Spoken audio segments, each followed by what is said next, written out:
Assalamualaikum warahmatullahi wabarakatuh. Perkenalkan, kami dari kelompok 4 ingin mempresentasikan tentang cabang-cabang sosiologi. Sebelumnya izinkan kami memperkenalkan diri dahulu. Saya Yuda Adianca sebagai moderator dan rekan saya Aisyah Zulfa sebagai materi 1. Saya Putri Ayudia Buswanira sebagai pemateri 2. Saya Alifiana sebagai materi 3. Saya Sandi Maulana sebagai materi 4. Oke, di sini kita akan menjelaskan cabang-cabang sosiologi dari peta konsep. Peta konsep dibagi menjadi 3, yaitu berdasarkan cabang ilmu, berdasarkan ruang lingkup, dan berdasarkan sosiologi manusia. Cabang-cabang sosiologi. Sosiologi adalah cabang ilmu sosial yang mempelajari masyarakat, struktur sosial, interaksi antara individu, dan pola-pola perilaku manusia dalam masyarakat. Ilmu ini mencoba untuk memahami bagaimana faktor-faktor sosial seperti kelompok, budaya, lembaga, dan struktur sosial mempengaruhi individu dan kelompok dalam masyarakat. Sosial ini memiliki beberapa cabang, masing-masing mempelajari aspek tertentu dari masyarakat dan interaksi sosial. Saya akan membacakan berdasarkan bidang ilmu, yaitu yang pertama ada sosiologi pendidikan, yaitu mempelajari peran pendidikan dalam sosialisasi perusahaan masyarakat dan sebagai peranata sosial. Yang kedua ada sosiologi agama, yaitu mempelajari hubungan antara fenomena sosial dan agama, termasuk perilaku manusia terkait keyakinan, peran agama dalam masyarakat, dan pengadilan sosial. Yang ketiga ada sosiologi hukum, yaitu mempelajari hubungan antara masyarakat dan hukum, termasuk perilaku masyarakat terhadap hukum, peran hukum dalam masyarakat, dan lembaga hukum. Yang keempat ada sosiologi keluarga, yaitu mempelajari kegiatan dan interaksi dalam keluarga, peran keluarga dalam masyarakat, perubahan sosial, dan berbagai bentuk keluarga. Yang kelima ada sosiologi industri. Yang keempat ada sosiologi industri yang mempelajari perkembangan industri dan dampaknya pada perubahan sosial, mata pencaharian, serta hubungan antara industri dan struktur masyarakat. Yang kelima sosiologi pembangunan, yaitu mempelajari masyarakat dan aktivitas pembangunan serta dampaknya pada perubahan sosial, kehidupan masyarakat, dan perekonomian. Dan saya akan melanjutkan berdasarkan cabang ilmu.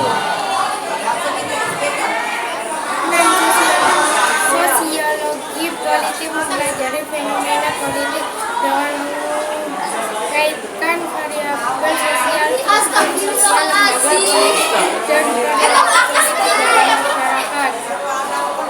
Dan ketujuh, sosiologi pedesaan mempelajari masyarakat pedesaan, pola interaksi, mata pencarian, pola hubungan, pola pikir, serta sikap dan sifat masyarakat pedesaan. Yang dilanjutkan.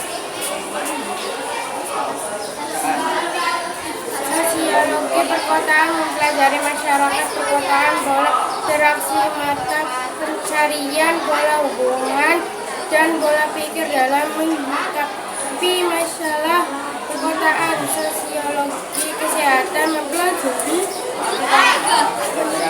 penerapan teori sosiologi dalam menganalisis masalah kesehatan, perilaku sakit, perilaku sehat, peran sehat, dan peran sakit. Saya akan menyampaikan materi berdasarkan ruang lingkup dan berdasarkan manusia. Sosiologi umum mempelajari tingkah laku manusia secara umum dalam hubungan masyarakat. 2. Sosiologi hukum mempelajari berbagai sektor kehidupan di masyarakat dari segi kehidupan berdasarkan manusia. 1. Kriminologi studi kejahatan dan pencegahan. 2. Demografi studi tentang populasi manusia. 3. ekologi manusia seperti tentang hubungan antara manusia dan lingkungan sekitar. 4. Ekologi politik seperti tentang kebangsaan dan gerakan politik. 5. Apa ini? Sosial, psikologi sosial seperti tentang tingkah laku individu dalam masyarakat. 6. Sosiologi fisik seperti tentang penggunaan bahasa dalam masyarakat. Sosiologi pendidikan seperti tentang peran pendidikan dalam masyarakat. Kira itu ya. Sosiologi adalah seperti tentang sosiologi hukum seperti antara lain.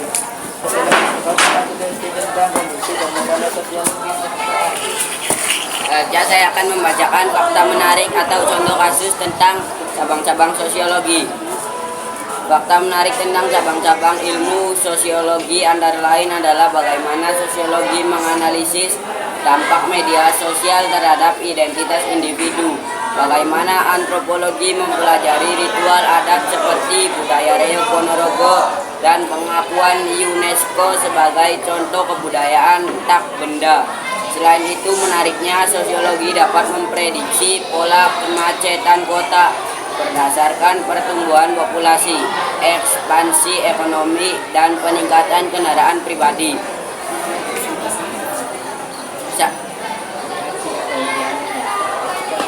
Mungkin sekian presentasi dari kelompok kami tentang cabang-cabang sosial. Bila ada yang ingin ditanyakan bisa langsung berkomentar. Kesimpulan dari cabang-cabang sosiologi ialah kesimpulannya sosiologi memiliki peran yang sangat penting dalam memahami dan mengatasi berbagai masalah sosial serta dalam mendukung pembangunan masyarakat melalui berbagai cabang ilmunya. Sosiologi memberikan analisis yang mendalam tentang berbagai aspek kehidupan sosial, mulai dari pendidikan tentang berbagai aspek kehidupan sosial, mulai dari pendidikan agama, hukum, keluarga, industri, politik, hingga kesehatan. Selain itu, teori-teori sosiologi seperti teori evolusi membantu menjelaskan bagaimana masyarakat berubah dan berkembang dari waktu ke waktu. Dengan demikian, sosiologi tidak hanya menjadi ilmu pengetahuan yang teoritis, tetapi juga memiliki aplikasi praktis dalam memecahkan masalah dan meningkatkan kesejahteraan masyarakat. Sekian presentasi dari kelompok kami. Bila ada salah kata, mohon dimaafkan. Wassalamualaikum warahmatullahi wabarakatuh.